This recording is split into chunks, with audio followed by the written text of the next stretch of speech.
नमस्कार, आदाब। NKZ news में आप सभी का स्वागत है। मैं हूं हयात खान। आइए डालते हैं खबर पर एक नजर। सपनों की महानगरी मुंबई में गोवंडी नाम का एक इलाका है जो नशे और अपराध के लिए काफी मशहूर है। पिछले दिनों गोवंडी के शिवाजी नगर में एक मामला प्रकाश में आया है। स्थानीय पुलिस अमान नामी एक व्यक्ति की हत्या की गुत्थी सुलझाने में लगी थी, जिसके दौरान पुलिस की नजर एक वाक्य पर पड़ी और वो वाक्य था कि मैं तेरा पापा कर दूंगा, जिसको सुनते ही पुलिस के कान खड़े हो गए, क्योंकि पुलिस समझ गई कि ये जरूर कोई कोड वर्ड है। और फिर जब पुलिस ने इस कोड वर्ड को डिकोड किया और इस ओर अपनी जांच का दायरा बढ़ाया तो पुलिस सख्ते में आ गई। पुलिस को जांच में पता चला कि पापा नाम का एक व्यक्ति गायब है। फिर क्या था, पुलिस ने दबिश बढ़ाई तो पता चला कि पापा नाम का एक व्यक्ति जो नफीस नाम के व्यक्ति की ऑटो रिक्शा चलाता था, अपनी किसी मजबूरी में उसने नफीस से 70,000 रुपये उधार लिए थे, जिसके बदले में वो रोजाना नफीस को 1,500 रुपये दिया करता था और यह सिलसिला कई महीनों से चल रहा था। लेकिन नफीस का कर्ज है कि खत्म होने का नाम ही नहीं ले रहा था। नफीस की लालच दिन ब दिन बढ़ती ही जा रही थी, जिससे परेशान होकर पापा एक दिन मौका पाते ही भाग निकला। लेकिन नफीस कहां मानने वाला था। नफीस ने पापा के ही किसी रिश्तेदार को 5,000 की सुपारी देकर किसी तरह पापा को ढूंढकर अपने बताए हुए पते पर लाने के लिए कहा। कुछ ही दिनों बाद एक दिन पापा के ही रिश्तेदार ने सिर्फ 5,000 की लालच में धोखे से पापा को नफीस के हवाले कर दिया।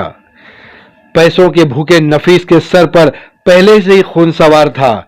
पापा को सामने देख नफीस की आंखों में खून उतर आया और उसने आओ देखा ना ताओ और पापा पर भूखे बेड़ी की तरह टूट पड़ा, जिसके नतीजे में पापा की मौत हो गई।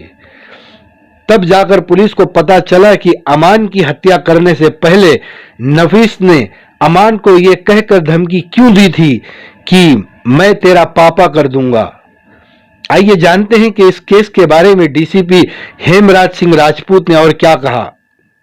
13 जनवरी को शिवाजीनगर पुलिस स्टेशन में एक मर्डर का ऑफेंस रजिस्टर हुआ था, जिसमें हमने 3 एक्यूज को अरेस्ट किया था। उसके इन्वेस्टिगेशन में हमारे जो इन्वेस्टिगेशन ऑफिसर है पीआई गावशे थे, इनको एक इंफॉर्मेशन मिली कि इसमें एक और जो व्यक्ति है वो शिवाजीनगर एरिया से लापता हुआ और शायद उसका भी मर्डर हुआ होगा। इस सिलसिले में हमने विटनेसेस और जो एक्यूज्ड है इनके तरफ हमने इंट्रोगेट किया और इंट्रोगेशन में हमको ऐसा सामने आया कि जो मेन एक्यूज था नफीस, इसको कक्की कहते हैं, नफीस खान, और उसके साथ वाला एक्यूज मोहम्मद साकिर सैद, जिसको जस्टिन कहते हैं, इन 2 एक्यूज ने और 2 एक्यूज के साथ में मिलके उनके पास में रहने वाला जो ऑटो ड्राइवर करके वहां पे वो काम करता था, उसका नाम था कबीर करीमुल्ला इद्रिसी उर्फ पापा। इस पापा नामक व्यक्ति का मर्डर किया। जो मर्डर का रीजन था वो रीजन था कि पापा ने मेन एक्यूज कक्की से कुछ पैसे लोन पे लिए थे, जो वो रीपे नहीं कर पा रहा था, तो वो वहां से भाग निकला था। तो उसको पकड़ के इन लोगों ने उसको मारा और उसका मर्डर करके बॉडी डंप की थी। इस सिलसिले में अब तक हमने 2 लोगों को अरेस्ट किया है, जिसमें इमरान अहमद उर्फ इम्मो और आतिक अरीफ मेमन, ये 2 एक्यूज हमने आज अरेस्ट किए। इनको पीसीआर में लिया और 8 फरवरी तक 9 दिन की हमको पीसीआर मिली है। साथ में जो 2 मेन एक्यूज्ड है वो पिछले मर्डर के ऑफेंस में अभी जुडिशियल कस्टडी में है, तो उनका भी हम पुलिस कस्टडी रिमांड लेने के लिए प्रोसीजर किए हैं। ये जो ऑफेंस है इसमें 4th एक्यूज अतीक अरीफ मेमन, ये विक्टिम पापा का रिश्तेदार है। उसको मेन एक्यूज ने लालच दिया था कि पापा को कहीं तो भी बुलाओ और वहां पे बुला के हमको इसके बारे में इंफॉर्मेशन देना, तो इसके बदले में उनको 5,000 रुपए दिया जाएगा। तो मेन एक्यूज ने इस रिश्तेदार को 5,000 रुपए इस सिलसिले में दिए भी और इस रिश्तेदार ने उस एक्यूज को उनको हैंडओवर किया। साथ में ये इंफॉर्मेशन पुलिस से और फैमिली मेंबर से भी उसने वहां शेयर नहीं की और उसके बारे में बताया भी नहीं था। तो इस सिलसिले में हमारे इन्वेस्टिगेशन टीम ने एक लीड मिला, उस लीड से एक इंपॉर्टेंट ऐसा जो मिसिंग था उसके बारे में मर्डर का ऑफेंस रजिस्टर करते हुए ये 2 एक्यूज को अरेस्ट करके और 2 एक्यूज को हम रिमांड में लेने वाले हैं। ये जो शिवाजीनगर पुलिस स्टेशन में आईपीसी 302, 364, 120B, 201 और 34 तहत हमने मामला दर्ज किया है और पीआई तांबोई इसमें हम जो इन्वेस्टिगेशन ऑफिसर है वो आगे की तहकीकात कर रहे हैं। सर इसमें जो 4 आरोपी हैं इनका रोल क्या होता है? जो पैसा देता था और जो 3 थे वो पैसा निकालने का काम करने किस तरीके का रोल होगा? इसमें जो नफीस उर्फ कक्की शराफत खान करके जो मेन एक्यूज्ड है, इसके 8 ऑटो रिक्शा है जो रिक्शा वो भाड़े से चलाने के लिए देता है। साथ में जो ड्राइवर्स है उनको अगर जरूरत पड़ती है तो पैसे की मदद करता है, लेकिन उस पैसे की मदद के बदले में उनसे ज्यादा पैसे ऐंठता है। तो अगर पैसे नहीं दे पाते हैं तो उसमें वो ड्राइवर्स वहां से भाग निकलते और जैसे ही भाग निकलते उनको पकड़ के ये ऐसे इस तरीके से उनको मारापीटी करता था। तो साथ वाले जो 2 एक्यूज्ड है वो भी उसके साथ में उसकी रिक्शा ड्राइव करते हैं और ऐसे क्राइम में उसको साथ देते हैं। तो पिछले ऑफेंस में हमारे 3 एक्यूज थे, 3 में से 2 एक्यूज इस ऑफेंस में भी है।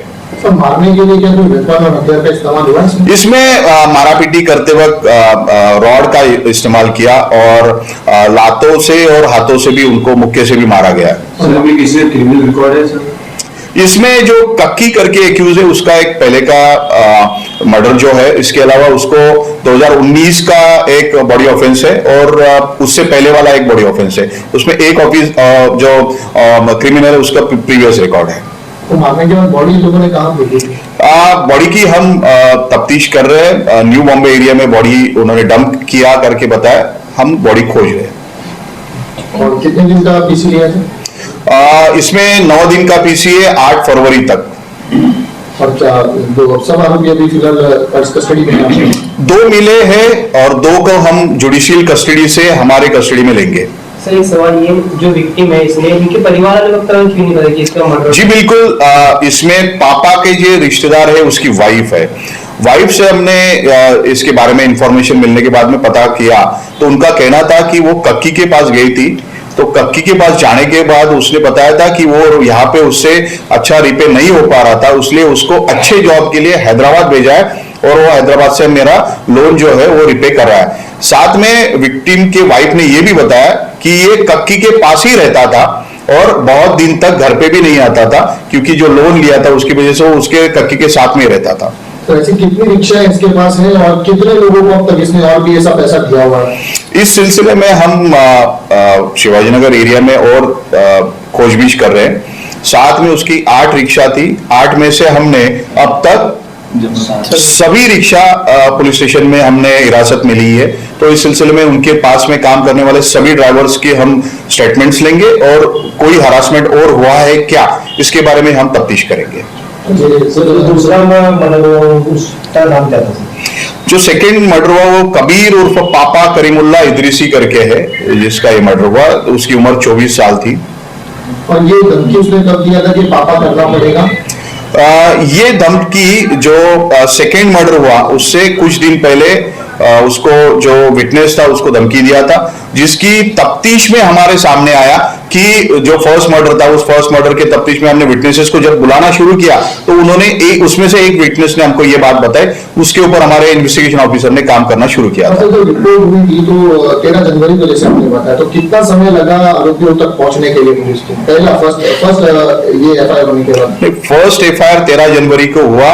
उसी दिन हमने तीनों एक्यूज को अरेस्ट किया था। उनकी 14 दिन की हमारी पुलिस कस्टडी रिमांड, 15 को हमने पुलिस कस्टडी रिमांड के लिए भेजा और उसके बाद में आगे हमको 14 दिन की रिमांड मिली थी।